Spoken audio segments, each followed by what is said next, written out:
देखिए टर्की में आकर एजुकेशन क्यों हासिल करनी चाहिए, क्योंकि top 5 universities let's start. Criteria भी हैं जो कि हमें एडमिशन के यहाँ पर चाहिए होता है। टर्की में बैचलर्स जो है वो थोड़ा सा एक्सपेंसिव है, क्योंकि नेशनल गवर्नमेंट की स्कॉलरशिप है वो है जो टर्की बर्सलाय स्कॉलरशिप है। इस्तांबुल यूनिवर्सिटीज का अपना एक स्पेसिफिक एग्जाम है जिसको योस बोलते हैं, ये लाजमी है यहाँ पर दाखिले के लिए।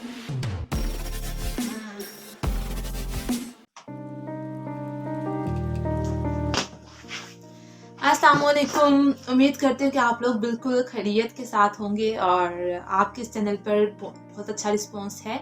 और आज बहुत से लोगों ने सवाल किया कि आप हमें टर्की की मज़ीद यूनिवर्सिटीज़ के बारे में बताएं कि कौन कौन से अच्छी यूनिवर्सिटीज़ हैं, वहाँ पर फ़ी क्राइटेरिया क्या है और हम वहाँ पर आकर किस तरह एजुकेशन हासिल कर सकते हैं। तो आज की वीडियो बहुत ही अच्छी होने वाली है। आज मैं आपके साथ डिस्कस करूंगी टर्की की टॉप 5 यूनिवर्सिटीज़, उनकी फ़ी क्या है, कौन कौन से वहाँ पर प्रोग्राम्स हैं और आप वहाँ पर किस तरह एडमिशन ले सकते हैं। तो चलिए शुरू करते हैं। फर्स्ट हम सबसे पहले बात कर लेते हैं कि टर्की में आकर एजुकेशन क्यों हासिल करनी चाहिए। सबसे पहले Turkey is a good country and affordable. Most important affordable है। लाइक आपको अगर आपको यूरोप जाना है तो आपको वहाँ पर बहुत बड़ी ब्लॉक अमाउंट्स और बहुत बड़ी बैंक स्टेटमेंट चाहिए होती है, या आपको यूके वगैरह जाने के लिए बहुत अच्छी खासी बैंक स्टेटमेंट्स चाहिए होती हैं। तो टर्की एक ऐसा कंट्री है यहाँ पर आप बहुत कम बैंक स्टेटमेंट के साथ भी आ सकते हैं, आपको कोई इशू नहीं होगा। बहुत अफोर्डेबल कंट्री है। इसके अलावा यहाँ पर अच्छी यूनिवर्सिटीज़ हैं, क्वालिटी एजुकेशन है, यहाँ पर मुस्लिम इन्वायरमेंट आपको मिलता है। लाइक यूरोप की तरह आपको यहाँ पर खाने में हलाल हराम का मसला नहीं है। जगह जगह यहाँ पर आपको मसाजिद मिल जाती हैं। लड़कियों के लिए काफ़ी अच्छी है कि यहाँ पर अगर आप हिजाब करना चाहो तो आप हिजाब कर सकते हो। इवन अगर आप नकाब करना चाहो तो यहाँ पर आप पर्दा भी कर सकते हैं। तो चलिए शुरू करते हैं टर्की की top 5 universities. Let's start. First university, तो टर्की की जो फर्स्ट यूनिवर्सिटी है जो कि टॉप रैंक यूनिवर्सिटीज में आती है वो है जो मीतू यूनिवर्सिटी, जिसका जो कि है मिडल ईस्ट टेक्निकल यूनिवर्सिटी। और ये टॉप यूनिवर्सिटीज में जानी और मानी जाती है। यहाँ पर एडमिशन का कंपटीशन बहुत हाई होता है। यहाँ पर अगर हम लोग बात करते हैं इंजीनियरिंग प्रोग्राम्स के लिए ये यूनिवर्सिटी बहुत फेमस है, और इसके अलावा अप्लाइड साइंस प्रोग्राम के लिए ये यूनिवर्सिटी बहुत ज़्यादा फेमस है। मजीद अगर हम लोग इसकी बात करें, डाइव इन करें इसकी फ़ी के लिहाज, तो बैचलर्स की यहाँ पर जो फ़ी है वो है तकरीबन $3000 पर ईयर। और जबकि मास्टर्स की अगर हम लोग बात करें तो मास्टर्स की पर सेमेस्टर फ़ी राउंड अबाउट $750 है। तो टर्की के अंदर बैचलर्स थोड़ा सा एक्सपेंसिव है, मास्टर्स थोड़ा सा कम है। मास्टर्स आपका एवरेज $3,000 से $4,000 में आप यहाँ पर टर्की में मास्टर्स कर सकते हैं। तो मीतू में जो मास्टर्स की पर सेमेस्टर फी है तकरीबन $750 फी है। और अगर आपने यहाँ पर बैचलर्स में एडमिशन लेना है तो आपकी जो हाई स्कूल एजुकेशन है वो A लेवल होना चाहिए। अगर आपने SAT दिया है दैट्स अ गुड थिंग, और SAT भी आपका होना चाहिए, लेकिन A लेवल रिक्वायर्ड होता है। अगर आपने मास्टर्स में मीतू में एडमिशन लेना है तो मास्टर्स के लिए यहाँ पर रिक्वायरमेंट है GRE, ये आपका लाजमी होना चाहिए, तो फिर ही आपको यहाँ पर एडमिशन मिलता है। अगर हम लोग मजीद बात करें तो यहाँ पर ये जो मीतू यूनिवर्सिटी है ये अनकारा में है। टर्की का जो कैपिटल है, टर्की का कैपिटल इस्तांबुल नहीं है।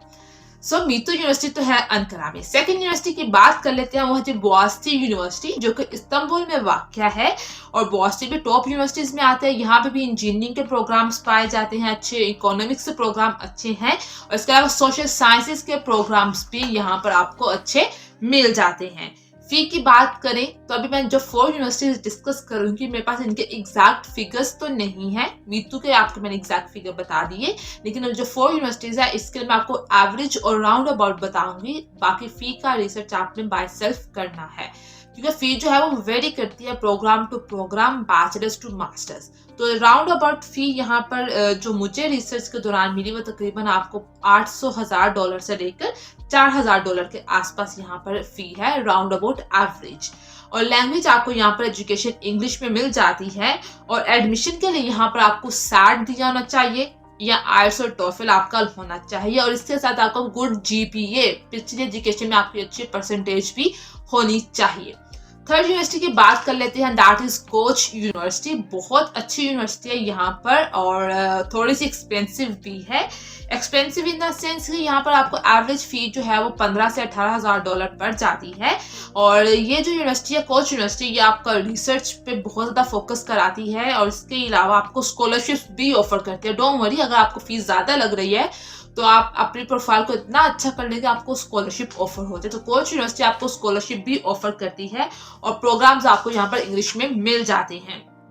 इसके लिए भी वही रिक्वायर्ड है। अगर आप बैचलर्स के लिए आए तो आपके पास आपका हाई स्कूल डिप्लोमा और ट्रांसक्रिप्ट होना चाहिए। इसके अलावा यहाँ पर टॉइफल रिक्वायर्ड होता है और सैट जो है वो यहाँ पर ऑप्शनल है कोच यूनिवर्सिटी में।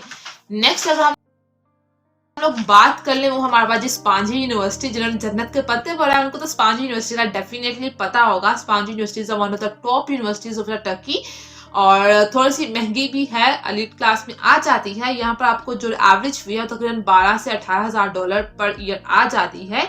और इंजीनियरिंग के लिए यूनिवर्सिटी काफ़ी फेमस है। इसके अलावा business programs like MBA, BBA in operational management, इन सब चीज़ों पे ये जो यूनिवर्सिटी है काफ़ी फेमस है और इन प्रोग्राम्स पे फोकस करती है। लैंग्वेज की बात करें तो आपको इंग्लिश में प्रोग्राम्स मिल जाते हैं।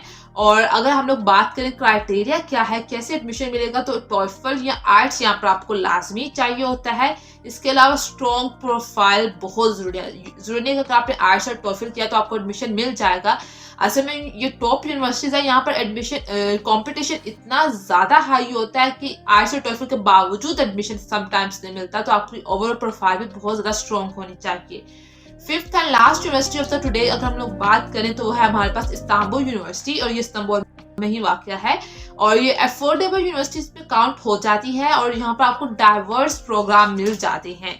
ट्यूशन फी की अगर हम लोग बात करें तो तकरीबन आपको 800 से $1,000 से लेकर आपकी 3,000-4,000 डॉलर तक आपकी फी चले जाती है।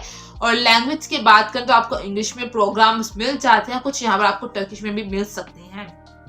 यहाँ पर ये जो मैंने लास्ट यूनिवर्सिटी इस्तांबुल यूनिवर्सिटी की बात की, इसका अपना एक स्पेसिफिक एग्जाम है जिसको योस बोलते हैं। ये लाजमी है यहाँ पर दाखिले के लिए। इसके अलावा अगर आप सैट दिए है तो दैट्स ओके, बट योस लाजमी होता है। ये तो हमने बात कर ली टॉप 5 यूनिवर्सिटीज के। इसके अलावा कुछ हमारे पास क्राइटेरिया भी हैं जो कि हमें एडमिशन के यहाँ पर चाहिए होता है। और उन क्राइटेरिया में हमारे पास सबसे पहले आपके पास आपके एकेडमिक डॉक्यूमेंट्स होने चाहिए। फॉर एग्जांपल अगर आप बैचलर्स के लिए आ रहे हैं तो आपके पास आपका मैट्रिक और इंटर के डॉक्यूमेंट्स होने चाहिए। और मास्टर्स के लिए आ रहे हैं तो आपके पास मैट्रिक, इंटर, बैचलर्स के डॉक्यूमेंट्स और ट्रांसक्रिप्ट्स होने चाहिए। लैंग्वेज प्रोफिशिएंसी एग्जाम आपका दिया होना चाहिए। वैसे तो टर्की की काफी यूनिवर्सिटीज में रिक्वायर्ड नहीं होता है आर्ट्स वगैरह, यहाँ पर आपको वैसे एडमिशन मिल जाता है। लेकिन ये टॉप रैंक यूनिवर्सिटीज है तो अगर आपने आर्ट्स टॉइफल दिया हुआ है तो ये आपका प्लस पॉइंट काउंट हो जाता है। और अगर आपने टर्किश लैंग्वेज में कोई प्रोग्राम करना है, उसका वो प्रोग्राम टर्किश लैंग्वेज में है तो टॉमर एग्जाम आपके लिए लाजमी हो जाता है। एंट्रेंस एग्जाम भी कुछ यूनिवर्सिटीज में होते हैं, जैसे कि इस्तांबुल यूनिवर्सिटी से बात हो तो वहाँ पर आपको योस एग्जाम लाजमी है। कुछ यूनिवर्सिटी में ACT एग्जाम होता है या सैट एग्जाम या एंट्रेंस एग्जाम होते हैं जो कि आपके पास होना चाहिए। फोर्थ हम लोग बात कर लें ट्यूशन फीस। यहाँ पर दो तरह की यूनिवर्सिटीज पाई जाती हैं, पब्लिक यूनिवर्सिटीज और प्राइवेट यूनिवर्सिटीज। पब्लिक यूनिवर्सिटीज में फी थोड़ी सी कम होती है, जबकि प्राइवेट यूनिवर्सिटी में डेफिनेटली फी थोड़ी ज्यादा होती है। और राउंड अबाउट अगर हम लोग बात करें तो मास्टर्स टर्की में अगर आप करना चाहते हैं तो 3 से 4,000 डॉलर्स के बीच में आपका यहाँ पर मास्टर्स हो जाता है, जबकि टर्की में बैचलर्स जो है वो थोड़ा सा एक्सपेंसिव है। तो इसके लिए मेरी आपको रिकमेंडेशन यही है कि आपको अपनी प्रोफाइल इतनी अच्छी करनी है कि आपको स्कॉलरशिप यहाँ से ऑफर हो जाए। और कुछ स्कॉलरशिप्स के मैं आपके साथ नाम भी डिस्कस कर लेती हूँ। उनमें हमारे पास सबसे जो इनकी नेशनल गवर्नमेंट की स्कॉलरशिप है वो है जो टर्की बर्सलाइज स्कॉलरशिप है।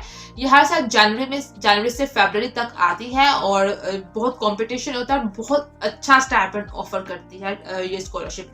इसके अलावा आपके पास यूपी तक स्कॉलरशिप है, इलाहियात की स्कॉलरशिप है। जो लोग इस्लामियात या इस तरह की स्टडीज करना चाहते हैं तो उनके लिए इलाहियात की स्कॉलरशिप आ जाती है।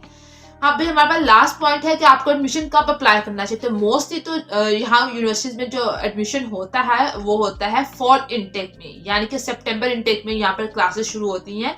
तो आपको गर्मियों की छुट्टियों के दौरान एडमिशन अप्लाई कर देना चाहिए, यानी मई जून से आप शुरू हो जाए तो एडमिशन होना शुरू हो जाते हैं और सितंबर में यहाँ पर क्लासेस शुरू हो जाती हैं। इसको फॉल इनटेक भी बोलते हैं। मास्टर्स की अगर हम लोग बात करें तो कुछ यूनिवर्सिटीज में स्प्रिंग इनटेक में भी एडमिशन होते हैं जो कि फरवरी इनटेक है। अगर मैं अपनी वीडियो को समराइज करूं तो यहाँ पर मैंने आज आपके साथ 5 टॉप रैंक यूनिवर्सिटीज डिस्कस की, उनके क्राइटेरिया और फी डिस्कस किया। फी के बारे में एक बार फिर यही कहूंगी कि फी के बारे में आप लास्ट में रिसर्च कीजिएगा एग्जैक्ट फिगर, क्योंकि ये वेरी करती है कि आप किस प्रोग्राम में जा रहे हैं और किस लेवल पर मास्टर्स या बैचलर्स के लिए जा रहे हैं। यहाँ पर अच्छा मुल्क है, यहाँ के लोग अच्छे हैं, अफोर्डेबल कंट्री है, अफोर्डेबल एजुकेशन है और मुस्लिम आपको यहाँ पर एनवायरनमेंट मिल जाता है। तो यही थी आज की वीडियो। आप मुझे लास्ट में कमेंट में बताइएगा कि आपको आज की वीडियो किस तरह की लगी। आज मैंने डिस्कस किया टॉप 5 यूनिवर्सिटीज, और हो सकता है ये कुछ लोगों के लिए महंगी हो सकती हैं या फिर कंपटीशन बहुत हाई होता है। तो अगर आप चाहते हैं कि मैं नेक्स्ट वीडियो बनाऊं अफोर्डेबल यूनिवर्सिटीज ऑफ टर्की, तो ये टॉपिक हो सकता है कमेंट सेक्शन में लास्ट में लिखिएगा कि नेक्स्ट टॉपिक क्या होना चाहिए, और आज की वीडियो के बारे में भी राय दीजिएगा कि आज की वीडियो आपको कैसी लगी। और मिलते हैं फिर कभी, तब तक के लिए अल्लाह हाफिज।